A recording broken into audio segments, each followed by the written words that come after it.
Fala, galerinha, tudo na paz? Como é que vocês estão? Tá tudo bem por aí? Por aqui tá tudo certo. Continuamos aí trabalhando bastante nesse ensino remoto. Espero que vocês já estejam adaptados, estejam aí conseguindo adquirir conhecimento por meio dessas aulas.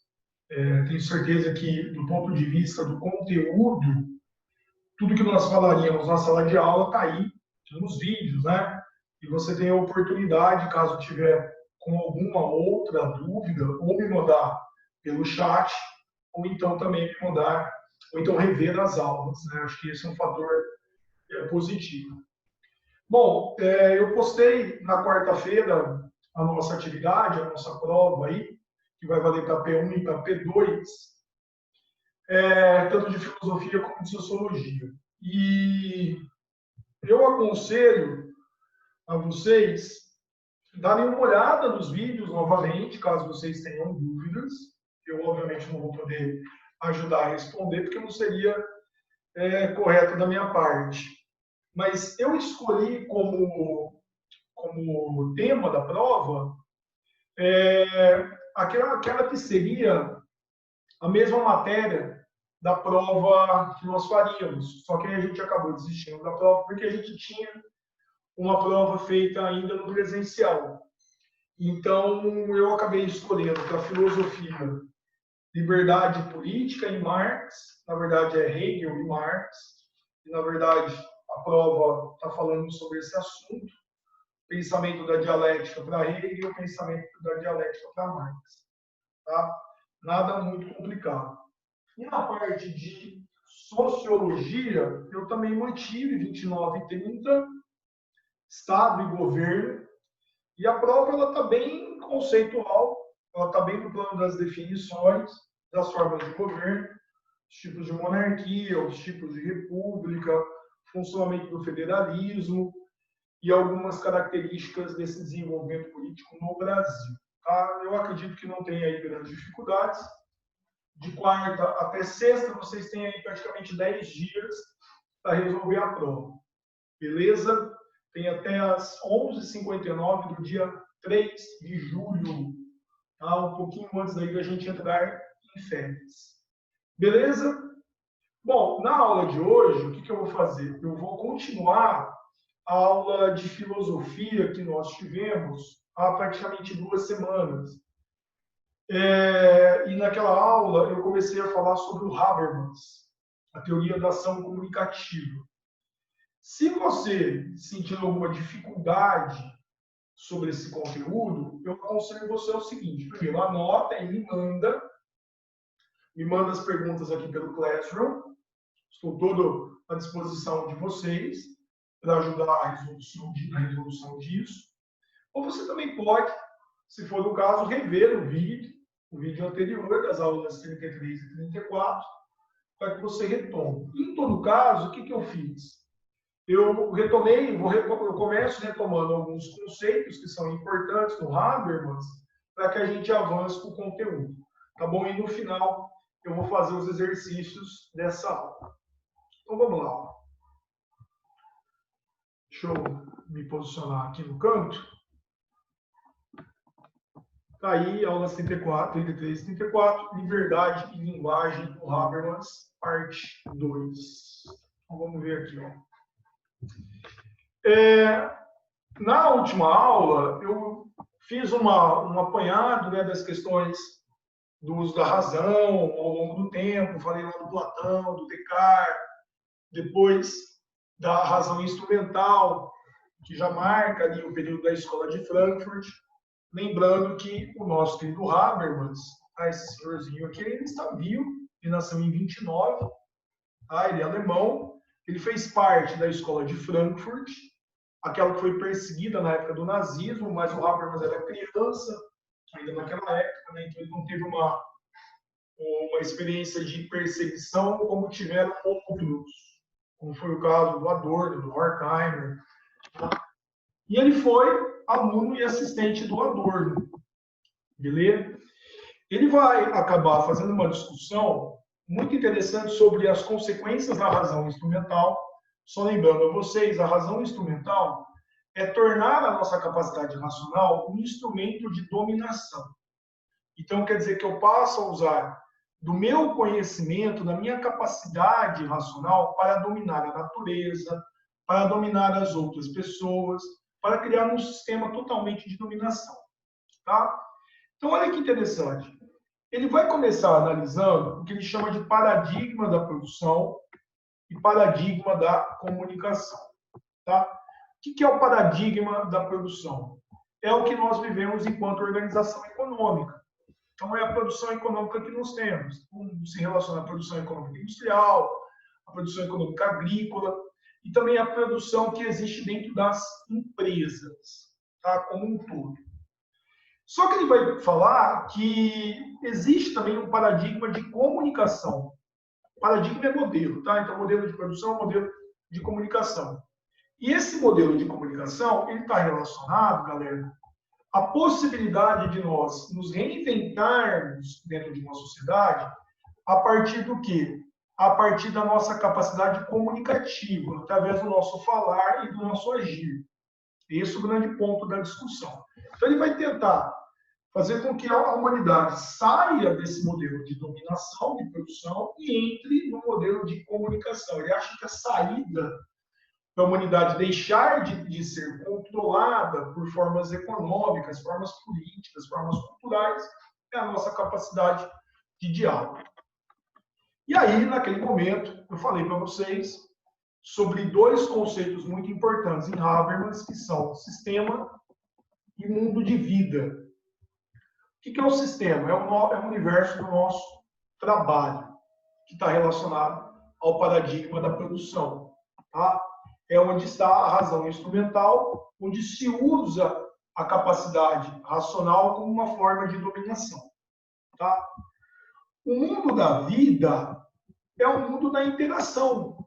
Tá? Quer dizer que são as nossas relações pessoais, tá? As relações que nós estabelecemos com a nossa família, com os nossos amigos, seriam as relações que nós estabeleceríamos dentro da escola, tá? Diretamente, do nosso comunicar, do nosso agir diário. Tá? Ele é sempre estabelecido pela ação comunicativa, quer dizer que é pelo diálogo, tá? Pelo debate. Na visão do Habermas, esse mundo da vida, que é o mundo do paradigma da comunicação, que é o mundo do diálogo, ele é influenciado pelo sistema. Quer dizer que a racionalidade instrumental, a produção econômica, ela influencia o nosso mundo da vida. Então, quer dizer que num primeiro momento não daria para separar o meu cotidiano, o seu cotidiano, da produtividade econômica, tá? Ou seja, de uma vida regrada, de uma vida instrumentalizada, de uma vida coisificada, em que nós seríamos obrigados a viver de acordo com o sistema. Tá?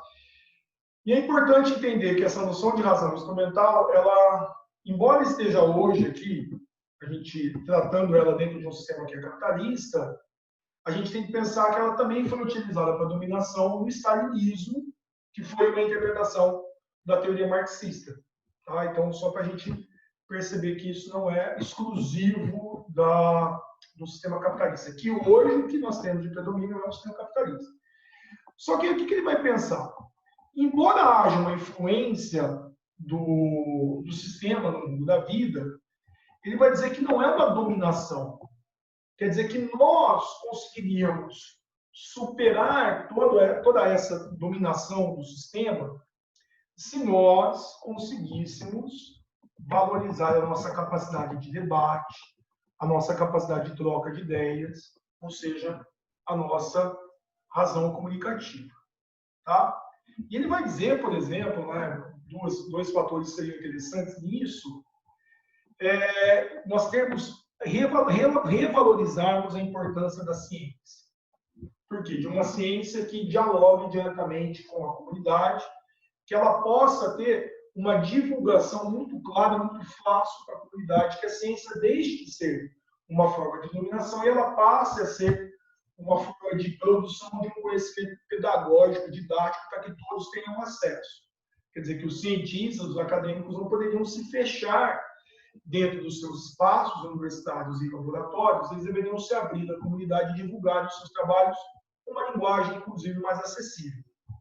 E, da mesma forma, a crítica artística seria muito positiva para que a gente tivesse uma tendência de reverter aquela arte que é só para consumo.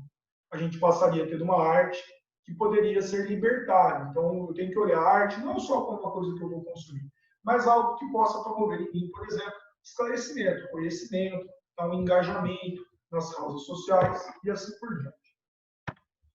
Bom,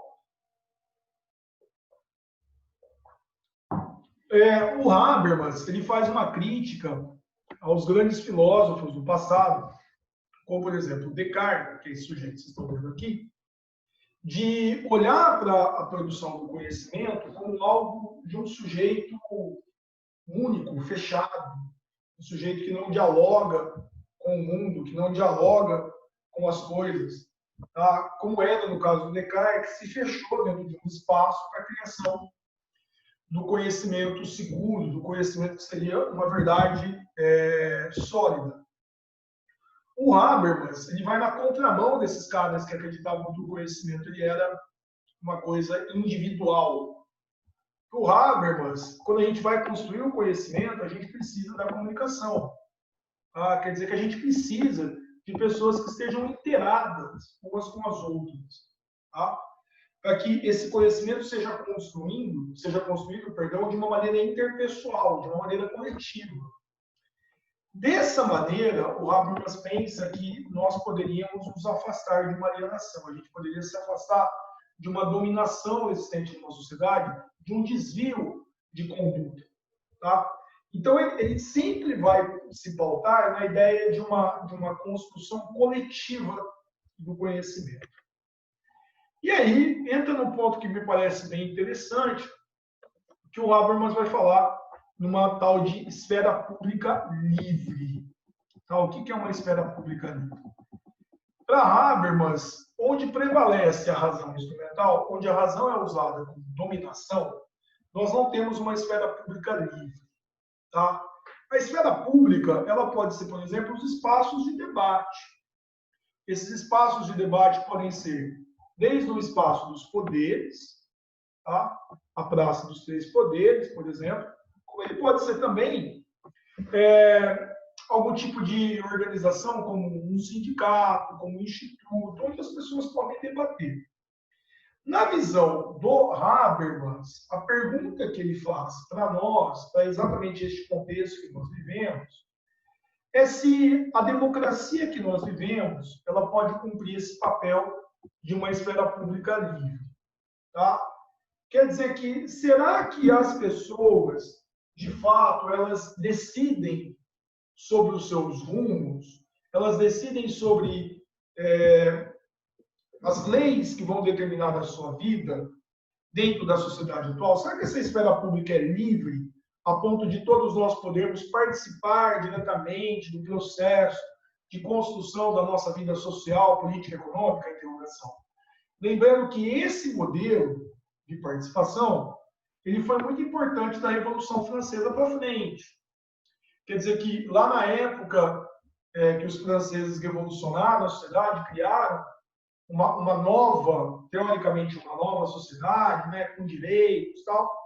Se esse modelo que vem lá de 1789, se ele é efetivo nos dias de hoje. Quer dizer que, será que é possível ainda nós termos uma esfera pública livre, em que todos podem participar, todos podem decidir livremente? Interrogação. Será que isso aqui ainda é válido para os dias de hoje? Será que esse tipo de democracia ainda é efetivo? Interrogação. O